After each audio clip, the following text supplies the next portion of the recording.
that, what is the Holy Lent actually all about? A little history shows that it's not all that simple. Lent is it's not really about giving up stuff for 6 weeks, as most of us have been taught since we were kids. Lent is never mentioned in the Bible, and for centuries the only people who would fast before Easter were the ones who were preparing to be baptized, and they would just fast for a day or two. And the idea that everyone would fast for 40 days, it was unknown in the early church, and that number, 40 days, it was arbitrary. The rules that you had about what you could eat or not eat during a fast and how you counted the 40 days would depend on which church you went to, and the rules have changed over the years. For example, the Orthodox Church allowed you to break a fast on Saturdays and Sundays, and most churches would give you a break on some other feast days. And it's amazing, if you give up something, like chocolate for Lent, and you feel like having some chocolate, you can look and you can probably find a feast day going on somewhere in the world on the day you're hungry. And if you're over 60, I read somewhere that the Roman Catholic Church excuses you from fasting on Ash Wednesday or even Good Friday. So many of us, some of us in this room would be let off for good behavior, or at least age. And today, Ash Wednesday, it never had anything to do with Lent originally. Ashes were only for penitents, people who had been excommunicated from the church and wanted to be readmitted. But sometimes today, if you look out in the world, the ashes become the whole point of the service. Have you ever heard about ashes to go? There is such a thing, believe it or not. Some priests go out into the street, go down to the railroad station, and put ashes on someone's forehead and remind them, you're mortal. And that's it. That's it. In some churches, I've read, you can even drive up to a booth, stay in your car, get your ashes, and then even get some coffee and donuts. Yeah. So this focus on the symbol, like ashes, it can hide the real meaning of Lent, and the whole point about why we're here, which is our lives together, how we lead our lives together.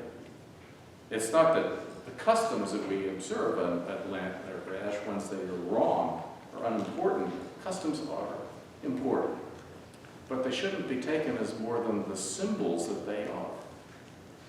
Without the rest of what we're going to do today, the rest of this liturgy, there's the risk that we end up doing exactly what in Matthew's gospel Jesus is telling us not to do. This is a little tricky, this passage from the Sermon on the Mount I just read as the gospel. I mean, when we put on ashes on our forehead, doesn't that mean we're kind of practicing our piety before others, or disfiguring our face so other people can see us? Sounds that way. And earlier, didn't Jesus tell us, let your light shine before others so they may see your good works and give glory to your Father in heaven? Is Jesus just saying now to do things in secret? It's complicated. It's a paradox. But I think the answer in that paradox gives us the real meaning of Lent. This season of Lent, penitence, requires us to do many things, not just one thing, not just to go and get our ashes. And we need to find balance between public and private worship. Jesus is warning us about the desire to be seen as good religious people. I think that's what he's really getting at. He's warning us, don't worry about what other people are thinking about. And of course, we should give alms and we pray and fast. I mean, those are part of most religions, so Jesus assumes people will do them. But extreme self-denial. It's not what God has in mind by fasting. You don't believe me? Look at what God really wants. Look at the other alternate Old Testament reading for today from Isaiah 58. And God says, do I want a day when people merely humble themselves, bowing their heads like a reed and stretching out on sackcloth and ashes? No, this is the kind of fast that I want. Set free the oppressed, share your bread with the hungry, clothe the naked, give homes for the homeless. That's what we should do. It's the same with giving gifts or alms in the synagogue. Jesus said, do it in secret. Sometimes there really were trumpets. They announced big gifts. You can imagine how that would make the big giver feel. But giving alms could be done in secret because there were two rooms in the Solomon's temple called the Chamber of Secrets, and people could leave their gifts there in secret, and families could receive gifts there also in secret. We can do that sort of thing today. And it's the same with prayer. Jesus never condemns praying in public. I mean, after all, he did it all the time.